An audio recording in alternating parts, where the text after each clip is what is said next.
దీంతో ఏ సంబంధం? మీరు చేశారా చేయలేదా? తప్పు ఇంత కట్ట అంటే ఏపీ గవర్నమెంట్ వాళ్ళు ఇచ్చే రిప్లైలో నావెందుకు పెట్టాలి? నేను స్టేట్మెంట్ ఇస్తే మాత్రం అందరూ వచ్చి వీడికి ఏంటంటే సంబంధం, వీడి డబ్బులు వెనక్కి ఇచ్చారు కదా, వీడికి ఇంకా పని లేదా, రామోజీరావుని పట్టుకు వేధించడమేనా? ఆయన మామూలుగా నా మీద ఏం మాట్లాడినా ఆయన పెద్దవాడు, గౌరవనీయుడు, ఆయన జోలికి వెళ్ళకూడదు. ఇది ఎక్కడ వెర్షను? ఆయన నా మీద వేశాడా, నేను ఆయన మీద వేసానా? కేసు నా మీద వేశాడు ఆయన.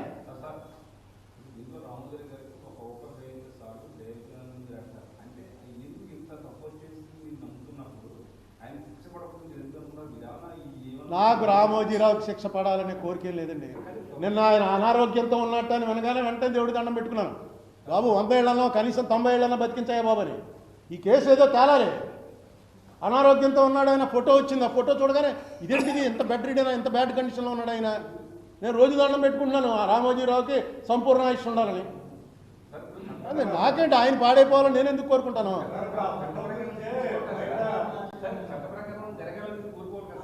ఎవరు చట్ట ప్రకారమే 1 రూపీ ఫైన్ అంటే కాదు. 1 రూపీ ఫైన్ అంటే అర్థం ఏంటి? శిక్షే. అది నాది, నేననేది. అదైనా వేయిస్తే వేయకపోతే ఈ దేశంలో సిస్టమ్ ఏమవుతుందని. ఇప్పుడు మొన్న అతను ప్రశాంత్ భూషణ్ అన్న అడ్వకేట్ మీద సుప్రీంకోర్టు ఇమీడియట్గా నువ్వు తప్పు మాట్లాడావుంది.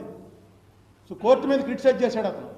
కోర్టు క్రిటిసైజ్ చేస్తే నువ్వు క్రిటిసైజ్ చేసిన తప్పు అన్నారు. ఆ తప్పు అంటే నేను తప్పు ఒప్పుకోను అన్నాడు. కేసు నడుస్తుంది. చివరికి కాంప్రమైజ్ అయ్యారు. ₹1 ఫైన్ కట్టని. ₹1 ఎందుకంటే కోర్టు అన్నదానికి వాడు లోబడే ఉండాలి తప్ప కోర్టు కన్నా పైబడి కాదు అని చెప్పడం కోసం ₹1 ఫైన్ కడతావా, ఈ కేసు క్లోజ్ చేద్దాం అన్నారు. అతను అడ్వకేట్ కాబట్టి ఆలోచించాడు, ఇది ఎందుకు కోర్టుతో నాకెందుకు గొడవని ₹1 ఫైన్ కట్టాడు. అలాగే ఈయన ఎంతసేపు ఏమంటాడు, నేను అందరి డబ్బులు ఇచ్చేసాను అంటాడు. అది కూడా బయట పెట్టడం ఏముంది, మీ చేతిలో పేపర్ ఉంది కదా, ఓ చిన్న బుక్ వేయండి. మార్గదర్శి ఫైనాన్షియర్స్, ఇగో ఇంతమంది 2 లక్షల మంది, 2 లక్షల పేర్లు వేయాలంటే ఎన్ని అవుతుంది? 2000 పేజీలు అవుతుంది.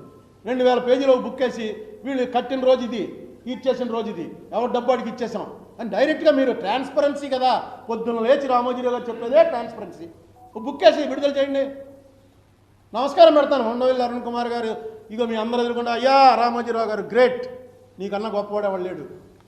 అరే నువ్వు ఎవరికి ఇచ్చావో చూపించవా అంటే చూపించట్లే. కోర్టు ఇస్తే అందరికీ ఇచ్చేసాను అని ఆయన చెప్పాడు కాబట్టి మనం నమ్మాలా? నిజంగా ఇచ్చేస్తుంటే ₹1 ఫైన్ వేసి వదిలేసినా పర్లేదు. ఇచ్చాడా లేదా అన్నది కూడా ఆయన చెప్పనంటే ఎలాగండి? ఈవేళ వీళ్ళందరూ ఇన్ని కంపెనీలు మూసేశారు. ఈ కంపెనీలు మూసేసిన వాళ్ళందరికీ ఎవరో నా ఉద్దేశంలో రామోజీరావు గారే ప్రేరణ. ఏ చిట్ ఫండ్ కంపెనీ కూడా యాక్ట్ ప్రకారం నడవట్లేదు. కారణం రామోజీరావుని పట్టుకున్నప్పుడు కదా మన దగ్గరికి వస్తారు.